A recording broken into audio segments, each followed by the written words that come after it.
All right, we're going to get started in just a minute here on our workshop of why hard tech is choosing New Mexico. Just going to let a few other folks trickle in and then we'll get things moving.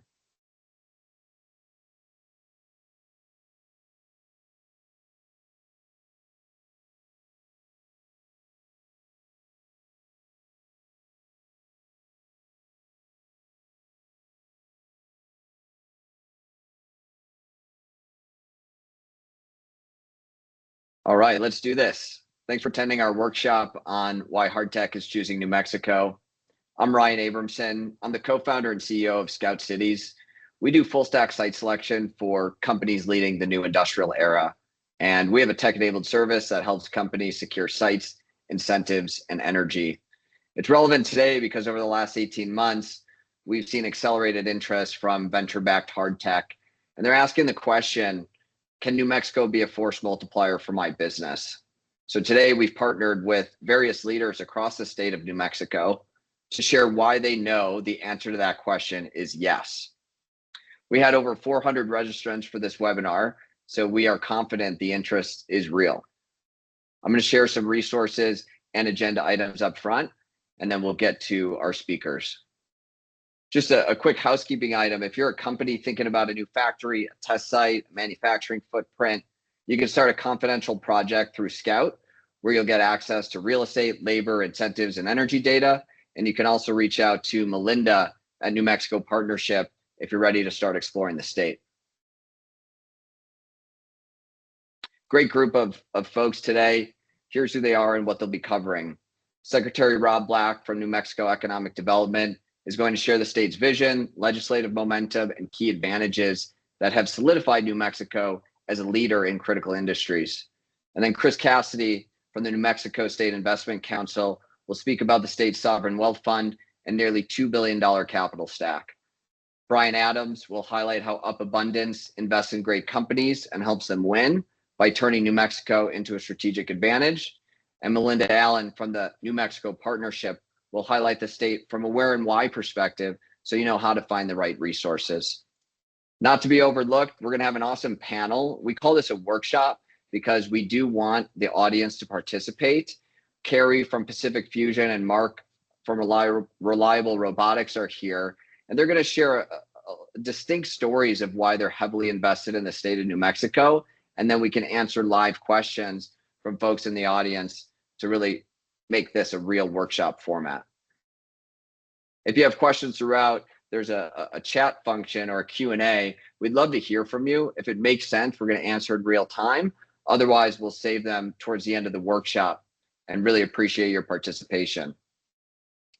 Just a quick backdrop here. The U.S. is in the middle of a massive industrial investment cycle. Manufacturing construction spending hit $225 billion annually at a recent peak. And private commitments to manufacturing and power have topped $1 trillion, while hard tech categories like energy, compute, aerospace, and defense are attracting tens of billions in venture capital. But there's a key problem. All these great companies, startups and incumbents alike, they're fighting for the same resources. At Scout, we've identified those resources as real estate, energy, labor, speed to operation, and capital. And having a state and local stakeholder who's going to provide you those resources, but also help you fight for them, is one of the reasons that many companies are planting their flag in New Mexico. So today we're excited to share those stories with you, starting with our first speaker, Secretary Rob Black of the New Mexico Economic Development Department. Rob, over to you. Ryan, thank you so much for the opportunity to be here. It's a pleasure.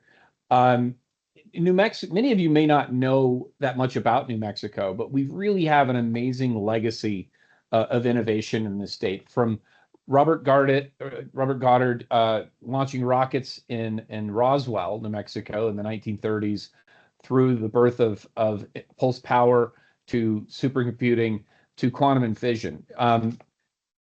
Fission, fusion, and fracking on Earth were all started in New Mexico.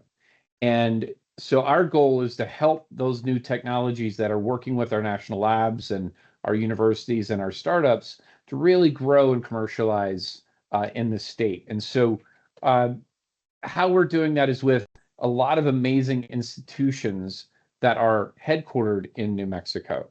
So Ryan, next slide.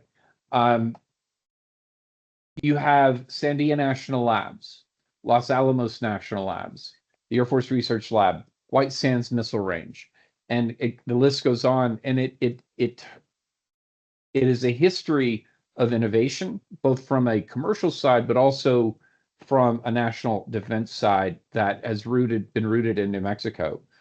And what that manifests in is a really strong technological workforce, but also strengths by sector. And so we've really focused on some key areas, done a lot of research around where New Mexico has a right to win and win with your companies that align with our strengths.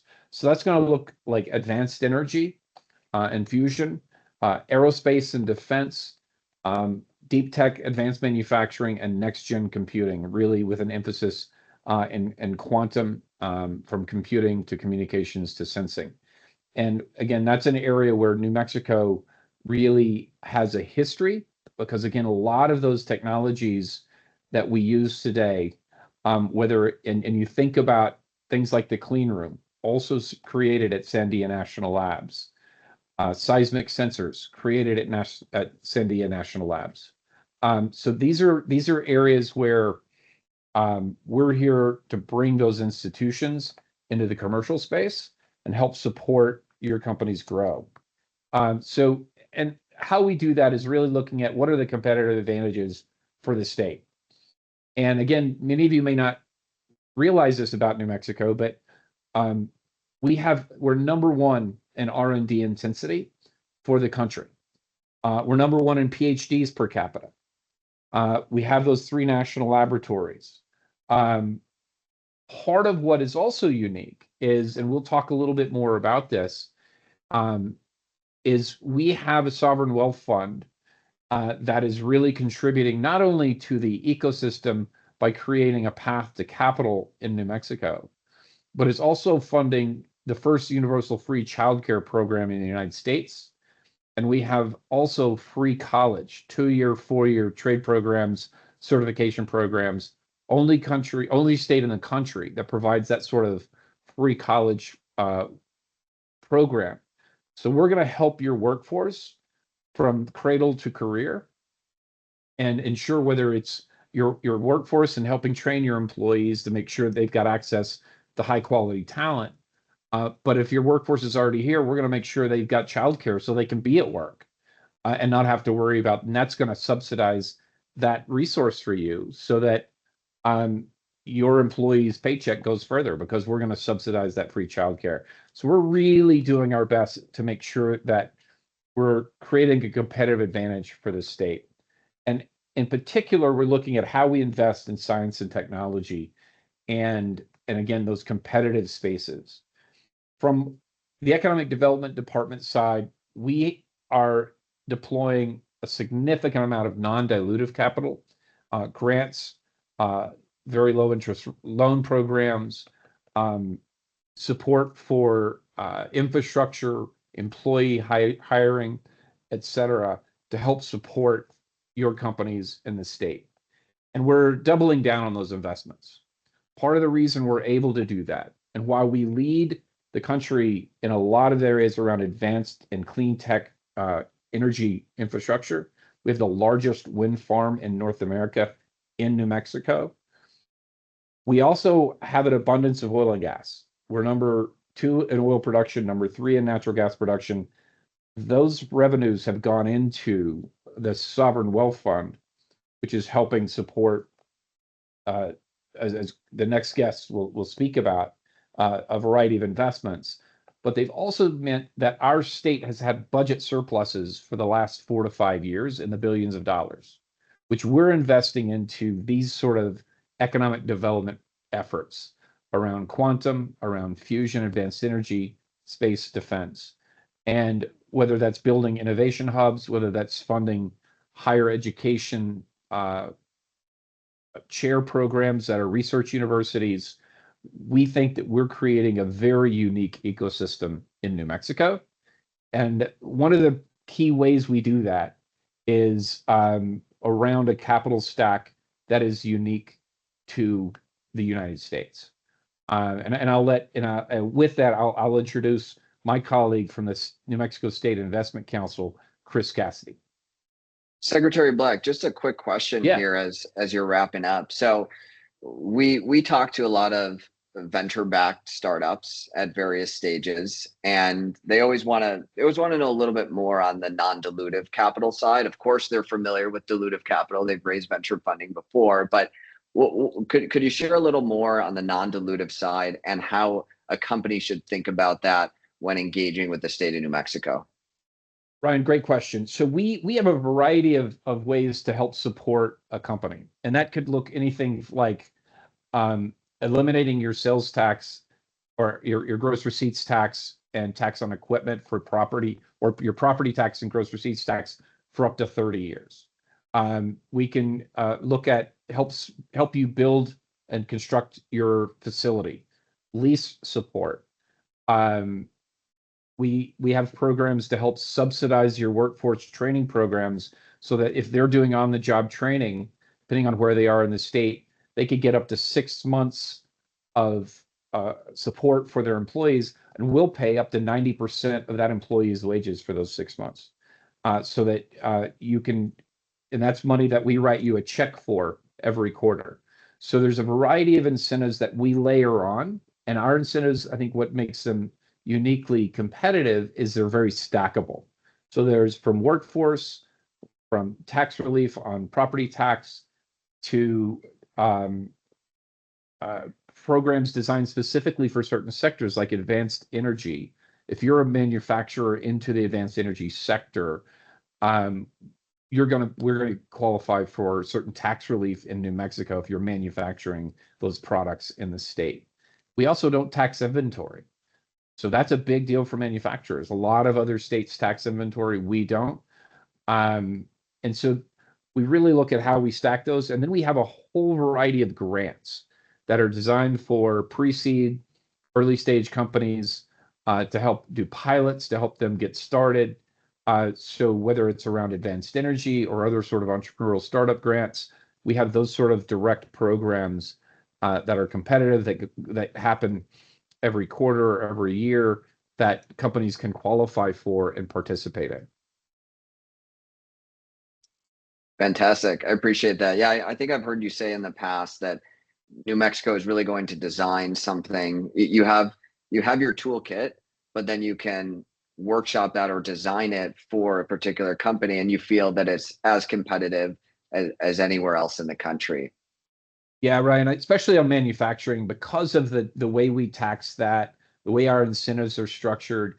And that's, again, where this hard tech kind of shift in the startup sectors, we're really uniquely positioned for. We weren't great in science or for software as a service. It wasn't our strength in New Mexico. But this kind of hard tech, physical AI, building things for the next economy, we're uniquely positioned to be really good partners with companies in New Mexico.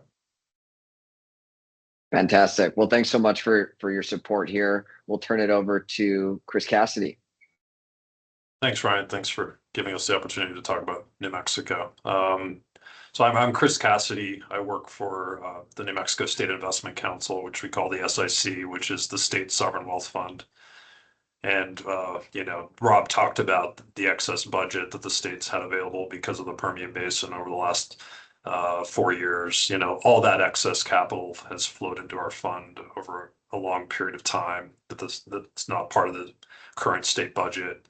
We're roughly $75 billion sovereign wealth fund, which makes us the second largest in the country.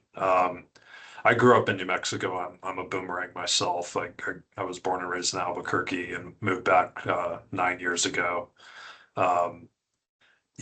Basically, I invest in venture capital and private equity for the SIC. Our main goal is really to provide returns with this sovereign wealth fund to really largely provide services to children at the end of the day. But one of my jokes is my day job is running what we call the Strategic Venture Capital Program that goes above and beyond that. and not just to produce returns, but also, help the state produce economic impacts that'll ultimately help the state economy long term. We're investing royalties that I think we all probably on this call agree at some point down the line will go away at some point when new technology takes over, whether it's fusion, fission, geothermal, et cetera. There'll be other sources of energy likely in the future that will disrupt those oil inflows. Our job is to, take that capital, earn a return, but also tilt the scales in favor of New Mexico.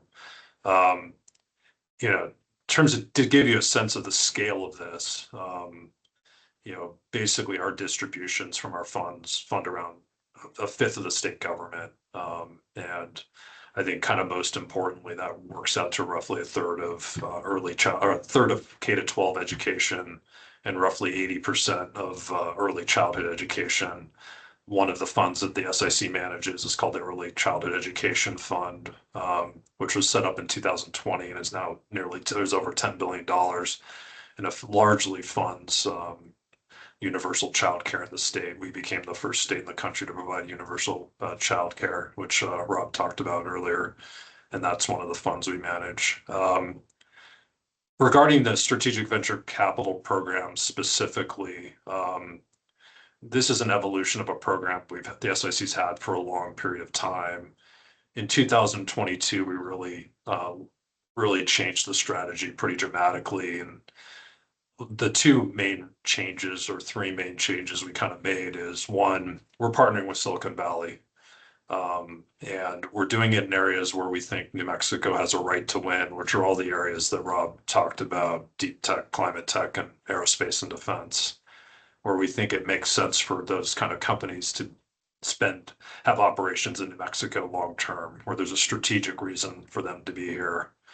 And so over the last 3 or 4 years, we've committed roughly $2 billion to the managers that you see on the screen right now, all of which, we consider the best of the best in terms of the firms in those categories. And in terms of how we work with those firms, some of them have offices in New Mexico. Not all of them do. We work with them to, identify existing startups in New Mexico that need funding. And we also work with them to find companies in their portfolio that can benefit from operating in New Mexico and trying to support that. And it's just good, I would say the last thing that one of the things that we've identified over time studying economic development related programs, one of the biggest struggles is this idea of flexibility. Most of these programs force companies to fit into a box, and they create kind of arbitrary and counterproductive constraints. And part of the reason that happens is these programs really aren't set up to make money. What we're doing is very purposely the opposite of that. We want founders to know that when they come to New Mexico, we're not here to produce arbitrary constraints on them. We're here to help them succeed as companies. We recognize they will likely have started somewhere else, have operations in other states. We totally understand that and realize it's okay. We just want successful companies to operate here if it makes sense for them. And we want to be, you'll hear from Brian now about, what the success they're having in terms of really kind of working with companies to make sure New Mexico's a force multiplier for their businesses at the end of the day. And that's really what we want to see here. It's not, because ultimately we're here to produce returns for children, and we think we can do both. And that's why we call it our double bottom line, which is goal number one is to produce returns for children, and goal number two is to help provide an economic impact in the state. We believe we can do both, and I think Brian Adams from Up Abundance and then their strategy of working with companies to operate in New Mexico is really emblematic of that. Cool. Thanks, Chris. Go to the next slide, Ryan. Cool. So I'm Brian Adams, co-founder and managing partner of Up Abundance, and we are the New Mexico-focused deep tech strategy for a global venture capital firm called Up Partners. My co-founder, David Elm, and I are both based here in Albuquerque. And we closed our first fund a little over a year ago in April of 2025. So we're just over a year into fund one, and going to talk to a lot of the observations we have meeting companies, and how we built this specific thesis around deep tech companies committing to building from New Mexico, where our ecosystem can provide a strategic advantage. We invest across 4 sectors that map to where this state has a right to win, including advanced energy, aerospace defense, advanced manufacturing, and climate resilience. We're multi-stage, investing across pre-seed to growth, depending on what the company is and how New Mexico fits in their plan. So this slide shows the mechanical insights of the fund and our key strategic advantage for founders. We're competing for allocations in some of the most competitive deep tech venture rounds in the country, rounds led by some of the most, go back, Ryan, actually, sorry, rounds led by some of the most notable VCs in the world. The way we win the right to invest is by turning New Mexico into a strategic advantage for founders. And between David and myself, we're literally meeting a new company essentially every day. And most of the time, these companies haven't thought seriously about New Mexico. And often, after the first call, New Mexico quickly rises to the top, especially for companies hitting their industrialization expansion moment. Next slide. To Chris's earlier point, here's what the Strategic Venture Capital Program looks like for us in practice. So many of you probably recognize these fund names in the slides, and these are some of the funds we've earned allocations alongside in just the last 13 months. The logos with the New Mexico call out are existing fund managers within the Strategic Venture Capital Program, and we're co-investing across the regional program with them. But others, not with that, have led preemptive or oversubscribed rounds where allocations, especially to a small fund like us, are relatively scarce. And we've earned our spot by showing how New Mexico can make them a better company. So for VCs on this call, this is a coordination opportunity. If you have a portfolio company we should know about, we'd love to be a value-added co-investor and unlock New Mexico for them. Next slide. So here's our portfolio today. 13 total companies across Fund 1 with a target of 33 total over the 3-year investment period. And these are all across the 4 sectors that align with industries that make sense for New Mexico. And it's worth noting on geography, and as Chris just pointed out, we're not only bringing companies into New Mexico, we're also backing great companies already based here. And so some examples, Ashbrook Technologies moved their headquarters to New Mexico after investment from us and another manager in the SIC venture program, Builders VC.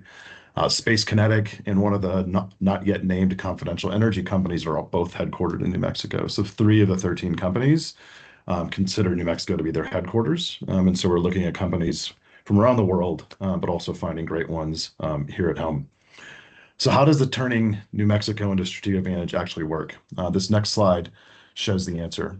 New Mexico is a large state by area, but small in population with about 2.1 million residents. Access to decision makers and potential enablers like the national labs, the governor's office, the developers, the utilities, tribal leadership, federal delegation, and many more is generally achievable. This is an example of the network. It's non-exhaustive and always growing, but every organization on this slide, plus many others, have been useful to our strategy in some way. And being able to do this in a state, a larger state, would be so difficult. Like we've been working on this strategy now for about 18 to 24 months, investing for 12. But our ability to form this connective tissue across these organizations that are ready to lean in to help companies scale, it's like nowhere else in the country. Trying to get this access in a larger state would be significantly more difficult. And we found pathways across all of these partner organizations and more to their success. So what are some of the wins? On the next slide, you'll see 4 examples from our portfolio, all within the last year. Mark and Carrie are going to talk through Rival Robotics and Pacific Fusion directly in a few minutes, so I won't steal their thunder. But the 2 other examples on here, Hermeus, company based in Georgia, started test flying their quarter horse Mk 2.1 unmanned supersonic jet at Spaceport America just in January. And just a couple of days ago, they broke the sound barrier at Mach 1.21 over White Sands Missile Range, making it the fastest unmanned aircraft flying today, and it's happening over the New Mexico desert, departing from the spaceport and landing back at the spaceport. And with Zanskar, using the AI discovery system, they turned an underperforming geothermal field and Lightning Dock in southwest New Mexico into the one most productive geothermal wells in the US, possibly the world. Each of these companies came to New Mexico or expanded in New Mexico because the ecosystem made them a better company. Last slide for me, and a download recommendation. The Up Partners recently released their Kinetic Age report.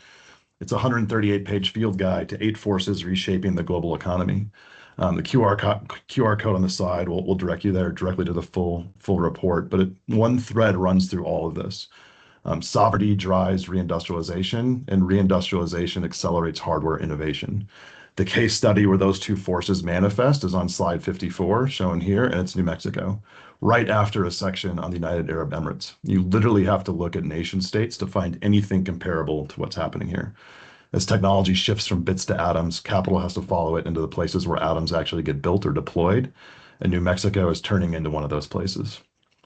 So with that, Ryan, if you have any questions, otherwise I'll hand it over to Melinda and talk about the New Mexico partnership and the site selection services they provide directly to companies. Let's do it. Great. Thanks, Hi, Brian. I'm Melinda. Oh, go ahead. Sorry, Ryan. Melinda with the New Mexico Partnership. The partnership is set up to be your assistant in site selection in the state of New Mexico. We really operate as that umbrella organization or that coordinating force with all of the communities within the state of New Mexico. We know site selection it is very important. And so we want to make that process as efficient and as easy as possible for you so that you don't have to go and make 100 different phone calls. It's one phone call to our office so that we can help you ease that process, make that as easy as possible. So we do work with every community throughout the state of New Mexico to make sure all of the relevant sites get included when you're looking for opportunities. We do that process through a confidential process, so you can be secure in the knowledge that we're helping you to find the best position and keeping that confidential until you're ready to announce. And then Ryan, if you'll show that next slide, we wanted just to kind of tease the idea that New Mexico is very diverse and there are multiple opportunities in multiple communities. And this is why the site selection process is so important, because if you are just learning about New Mexico or just learning about these opportunities, we want to make sure that you understand there are multiple opportunities and communities throughout the state of New Mexico. And so our goal at the partnership is to make sure we help you find the best location, the best solution, the best opportunity for your company within the state of New Mexico. So we're really here to help guide the process and lead that for you to make that as easy as possible. So we're happy to have a conversation later to help start your process. And I'll turn it back to Brian. Thanks so much. Cool. Thanks, Melinda. Love your team. Love your work. I'm sure your deal flow has exploded over the last year or so, just like Ryan at Scott Cities has. So I had the pleasure to introduce two companies in the Up Abundance portfolio.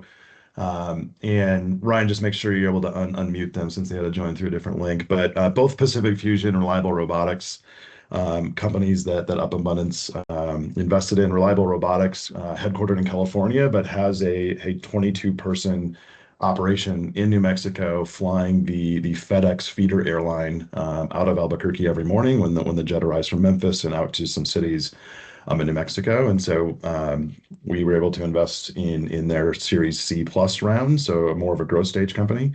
And then Pacific Fusion, I won't steal Carrie's thunder here, but obviously innovating in the future of fusion energy and fusion power plants. And they just went through a site selection process.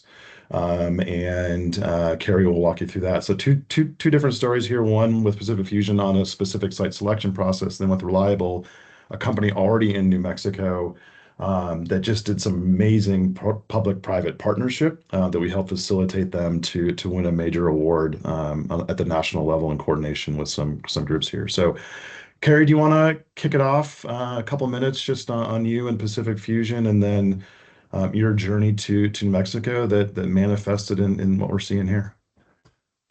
Sure. I'll keep it brief because I want to leave time for questions if there are specific things people want to learn about. But as Brian mentioned, we're Pacific Fusion. We announced last fall that we're building a $1 billion research and manufacturing campus in Albuquerque, and we are now very much heads down on getting that project built.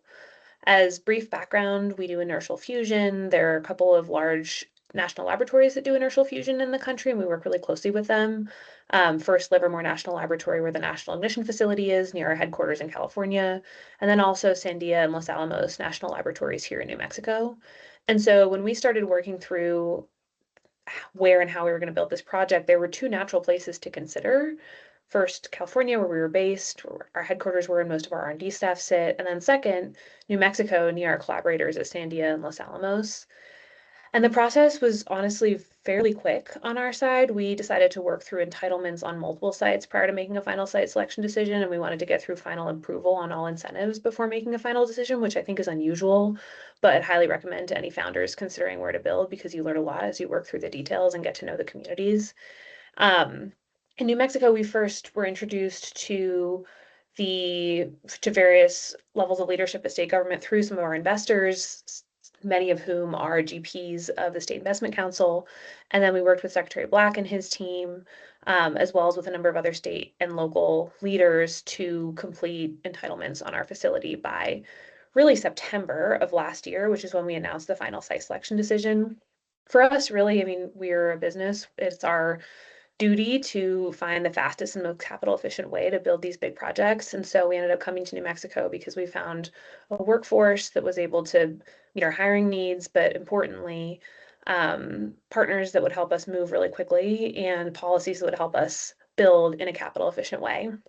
I guess the last thing I'll mention, which I think is common to any founders or folks who are used to building big projects, is that the question isn't really how do you get to the headline and the decision. The question is who can you call for the many years that you're then in the trenches building, and what does that look like in practice? And for us, we're very much at the beginning of that journey. So the state legislature in the January session passed a number of policies to make it quicker and more capital efficient to build.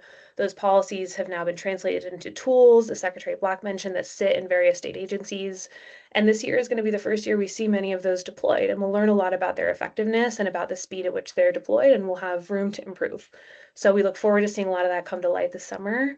And I will hand it over to Mark and the Reliable team. Happy to answer any questions at the end if it's helpful. And as Mark is getting spun up here, if you have any questions, please put them in the chat. You could also put them in the Q&A, but very easy for us to see them here, and we'd love to be able to answer your specific questions.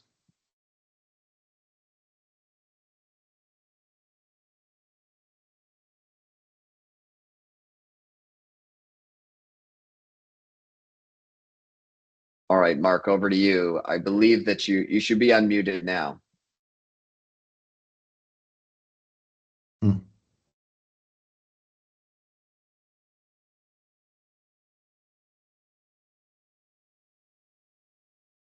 How about now? Got it. All right, perfect. Hi, everybody. Great to spend time with all of you today. My name is Mark Stoll, and I'm the Chief Financial Officer at Reliable Robotics. At Reliable, we're building autonomous systems for aviation.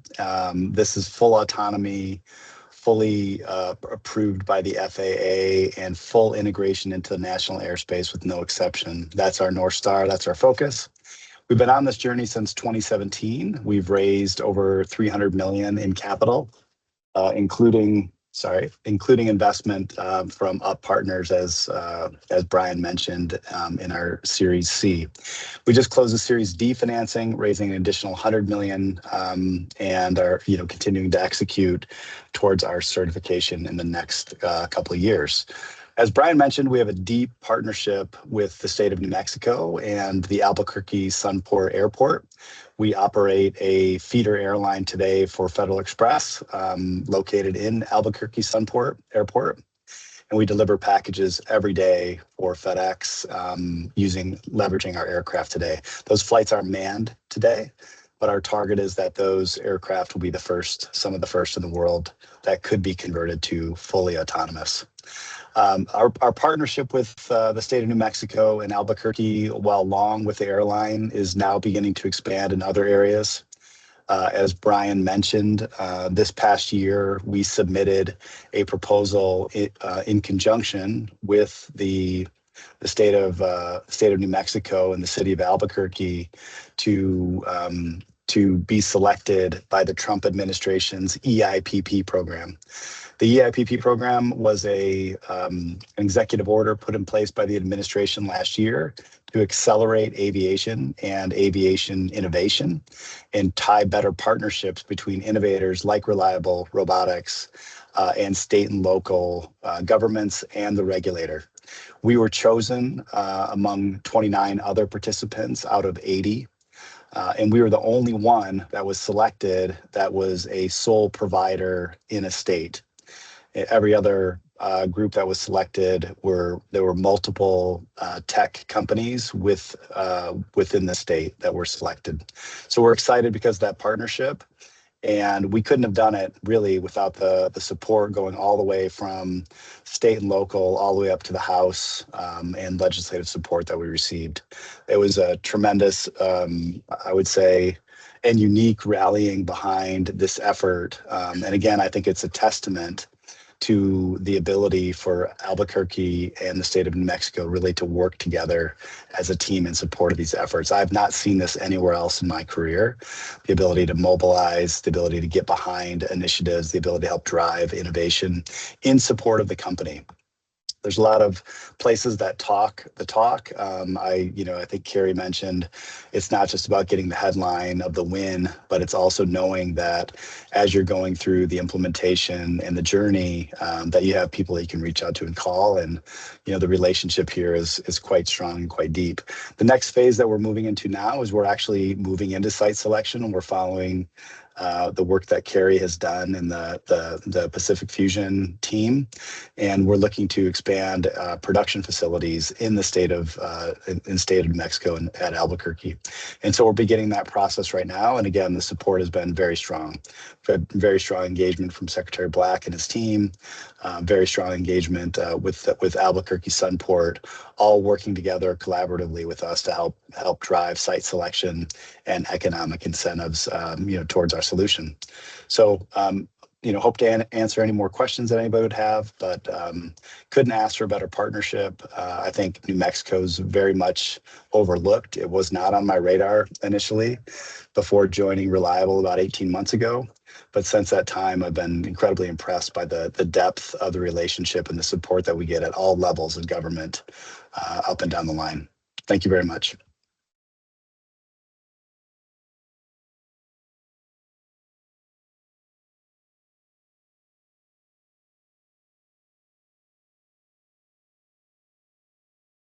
Thank you, Mark.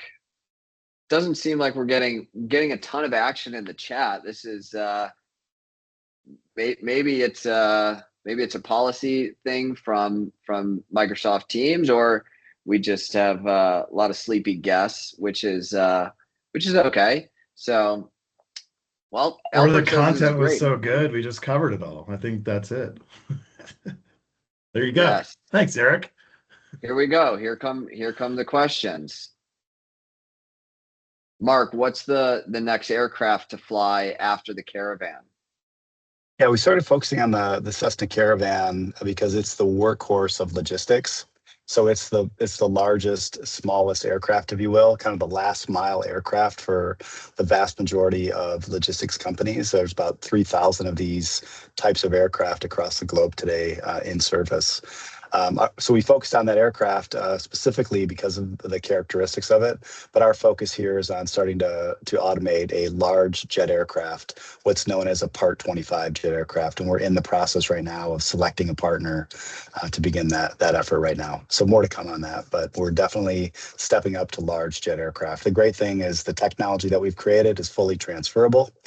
And a lot of the work that we've done on the certification framework with the regulator is very transferable. So our time to cert will be significantly shorter than the first one on the Caravan. Thanks for the question. Gary, I have a question for you. Was there a moment where New Mexico went from being a candidate to a contender, or a moment where things really shifted? Because this was a competition for you, and I'm curious what tipped the scales. We tend to not tip the scales until things are done, right? Our philosophy is nothing's real till it's inked, and that's true in a lot of different ways. And so I think for us, we're doing a large build-to-suit building. We're also leasing manufacturing space. We've leased and commissioned a 200,000 square foot manufacturing facility up the road. And so it's all in the implementation details, right? You start by scoping out sites. You then need to do a lot of the design work and the spec work. You need to get through a bunch of initial entitlement processes for the build to suit, including a bunch of public hearings, which give you a better sense for the schedule and also for the reception from the community. There are a lot of public approval processes associated with the incentives. So, right, we had an initial conversation with Secretary Black and his team, which gave us a sense of the incentives that existed to make the project more capital efficient. But then you need to actually work through those with your tax team and confirm that they apply when you read the fine print to your work. You need to get those approved by the relevant local bodies. And so I don't think there was a big moment. I think it was clear from the beginning that we had a really strong possibility. We had a lot of opportunity in New Mexico. I think the work over the course of a lot of the last year was making that opportunity real. And then once we had entitlement substantially complete and our incentives meaningfully approved, we were able to move forward with a final decision. Seems like you could feel the momentum, but it was solidified through that ink, and that you could actually get things done. But that Totally. speed was something that you've mentioned. Entitlements in 4 months. Yeah. That feels like it. That feels like speed. Yep, right, exactly. I mean, you can build a spreadsheet that says you can do anything in any amount of time. And then the question is that real? And the only way to know that is to actually go through the process. Here, I would say we felt the same support on the EIPB program with, completely up and down the line as well. And again, there was an effort where we needed to get signature from everybody across the House and Senate to help support this. And the team was able to get that accomplished in record time, days. Right? This is kind of unheard of in other states.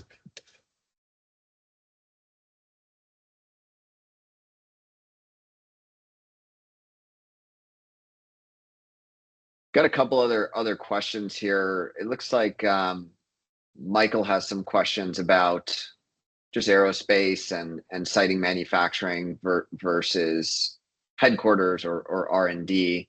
I'm going to see if I can promote Michael to ask that question if he's open. Let's see.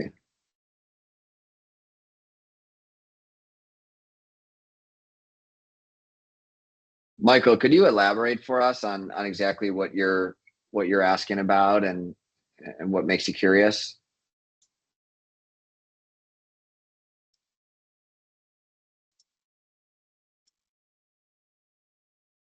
This is the workshop part.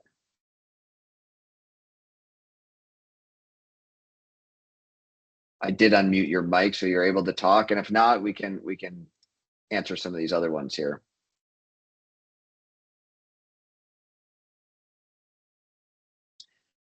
Brian, this is Rob. I'm happy to hit. I saw some of his questions. I'm happy to hit on some of that if it's helpful. Yeah, please do, and I'll see if I can promote him for any follow-up questions. Thanks, Secretary Sure. Black. Absolutely. So one of the questions is about Spaceport America.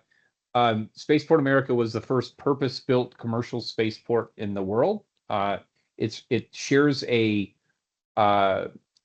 airspace with White Sands Missile Range, so there's no commercial flights that fly over that area. So it gives you the ability to go vertical in a kind of different way than a lot of other places. It's where Virgin Galactic is also based. I chair, they are part of the Economic Development Department. They're attached to our department.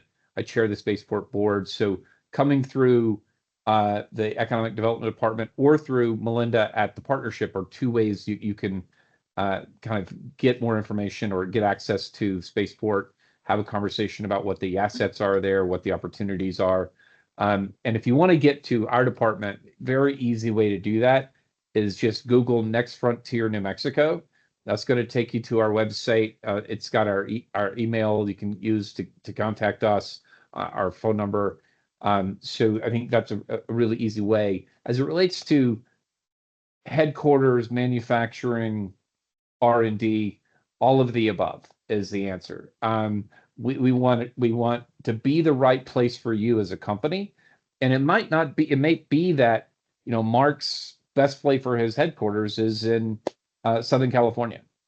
But, we might be the place where he can do manufacturing, he can do other things that is really advances his company, similar to Carrie. So we're there, as Chris Cassidy mentioned, we want to be the place that helps your companies succeed. And the way that we've structured this with the State Investment Council investing in companies like or VCs through and then into companies like Reliable and Pacific, your success as a company brings a return back to the New Mexico and helps pay for kids' educations. But it also creates jobs and tax base on the ground. So we're excited to be, and we think of that as, you're our partner, we're invested in you, and we're going to do everything we can to make sure you're successful. Thank you. I think I got the mic working. Sorry about that. Excuse me. The spaceport is vertical, and we are not vertical. If you look at that caravan that was just shown for Reliable, it is the workhorse of the industry for cargo feeder networks, et cetera. But it's also a very old design, and it's horribly, horribly inefficient. So our goal are conventional takeoff and landing aircraft that are the most energy efficient in the world. So our caravan design that we are working towards producing, target to have that out around 2031, it would burn 1/3 of the fuel of that caravan while carrying 50% more weight and 40% larger volume. Also being quieter, using a hybrid electric ducted fan, et cetera. So when we think of flight testing, we're looking at something that has a runway and yet is still out away from homes, buildings, other things, so that the FAA is very happy about letting us make flights. So, we're thinking, Edwards Air Force Base, Moses Lake up in Washington, Wendover, Utah, those sorts of places that are remote, yet still have long runways and provide good access. As far as R&D, manufacturing headquarters, I know there's a lot of different, headquarters. People want someplace that they can go and have a great quality of living while not being out at the test facility, which is in the middle of nowhere. And so manufacturing, typically, in the future aviation, a lot of it's composites. And so at the moment, places that have large composite industries are very high on people's radar. And I'm not familiar with the composites industry in New Mexico and the composites workforce, et cetera. So it's really just kind of a generic question, which are the things that would be best to locate in New Mexico, and which are the things that maybe are located somewhere else. And then, of course, there's funding. In Utah, I happen to be in the Salt Lake area. You can get money for a software startup by practically going down to the corner and putting up a sign. But when it comes to aviation, I haven't been able to scratch a penny out of people in Utah. All of our money comes from outside Utah, which is ridiculous. So that's one of the reasons we're looking to relocate, is because you also need a financial community that backs you. And Utah, frankly, has put up zero at this point. Yeah, thanks for the context, Michael. And I think a lot of the points you shared are definitely things probably worth a full conversation, frankly. So I've got your contact info here, and I'm going to share that with the New Mexico team. And I think it warrants a follow-up conversation. So thank you. You bet. And Ryan, I would say Spaceport is actually has a big long runway. That's how Virgin Galactic gets up. So they actually that's true. Doesn't just go vertical. We have a long runway. We also have the largest FAA approved drone flying area in the United States in southeast New Mexico or southwest New Mexico.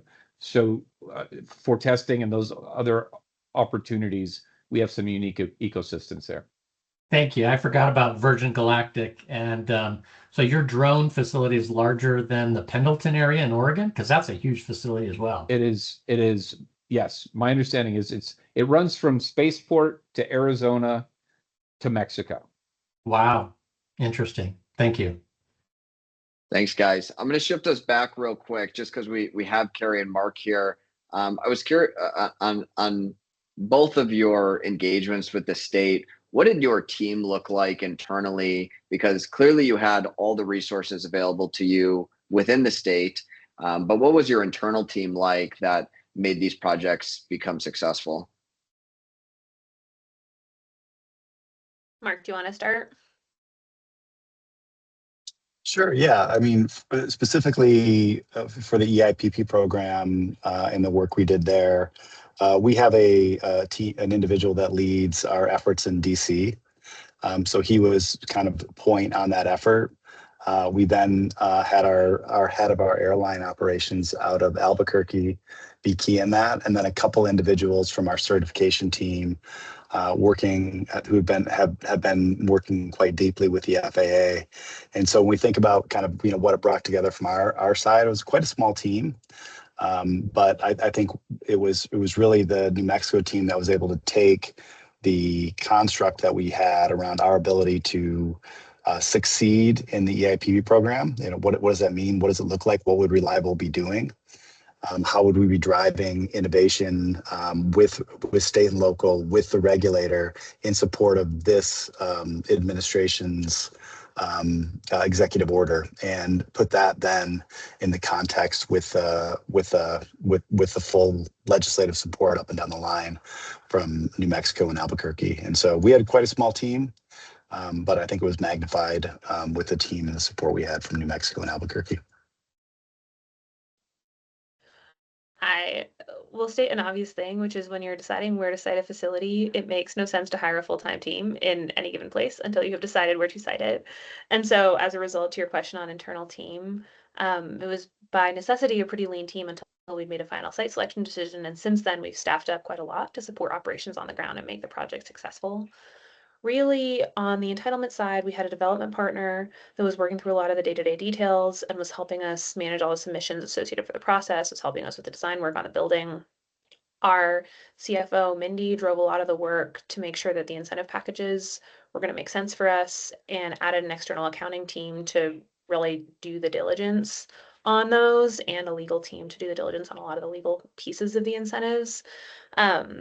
And then our comms team and I spent a lot of time out here managing the public process, right? Because it's important to get the local community bought into a large project that you're building, to answer people's questions, and to build those relationships face to face. There's no other way to do that.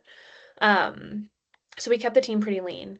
We added a contract lobbyist, which I highly, highly recommend for folks that are looking to build in a place, just because it can help you keep an ear to the ground on how and where policies are moving and what is going to be advantageous, what the risks and opportunities are for your business should you site in a place, because obviously these commitments are long-term commitments that outlast any single administration or team that happens to be on the ground at that moment. But that was pretty much it. Since then, we've built a whole team out here. We've hired our first 40 or so staff, local talent lead, local public affairs lead included in that, local construction manager, et cetera. But the initial team to get through the site selection process was quite lean. Thanks so much. We have 5 minutes left here. Does anybody from the New Mexico side want to try to rapid fire answer these questions? Otherwise, I'm going to put up on the screen here just the call to action again of where you can get more information, data, start a project, lots that you can do. Just get started. But I know we've got a bunch of other questions here in the chat, and maybe we could try to go rapid fire. Ryan, I'm happy to jump in if you want to lead the question selection. Okay, sounds good. Let's start with, are there real estate incentives or zoning incentives that can accommodate multi-tenant innovation hubs where multiple startups or R&D initiatives can cluster? Yes, we actually are investing in those. A first example of that was we helped with a $25 million grant to one of the venture funds that actually is part of the SIC's ecosystem called Roadrunner Venture Studios. for quantum computing. So that is based in Albuquerque. It's a partnership. They have 3 different VCs involved, 6 different quantum companies now. We're building a facility that's a co-located facility that will have equipment, refrigeration, packaging, etc., as well as ties in with the labs and our universities. So we're actively funding and building out those hubs. And so and we're looking to do similar types of things around advanced energy and space and defense. Great. And there was another question about any current examples of early stage national security and defense focused companies relocating to New Mexico or starting locally. Yes, the first one would be Castilian Hypersonics. They are based out of El Segundo, a bunch of ex-SpaceX guys. They're building the largest hypersonic missile manufacturing facility in North America. Went through a similar timeline as Carrie did. We finalized the deal and with announcement November last year. They will be producing rockets at the end of this year.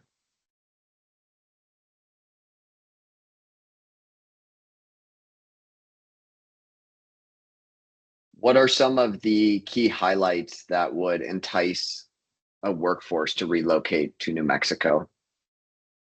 Man, it's so beautiful here. I'm looking outside. The weather's gorgeous. I'm looking at the Rocky Mountains. You've got skiing. You've got the arts and culture. You've got amazing green chili, hot air balloons. The quality of life in New Mexico.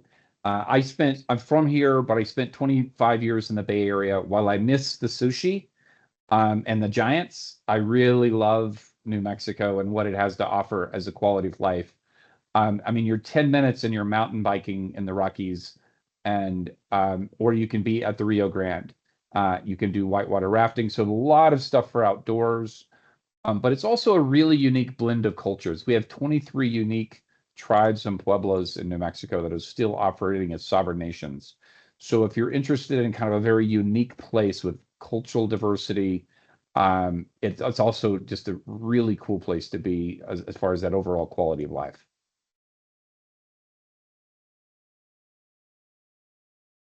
All right. Well, we've got a few others here that have trickled in, but we'll take these offline. There's lots of folks on this call that could answer questions, and we'll make sure to get everybody in touch after this. So thanks so much for the time, and we look forward to hearing from you in follow-up.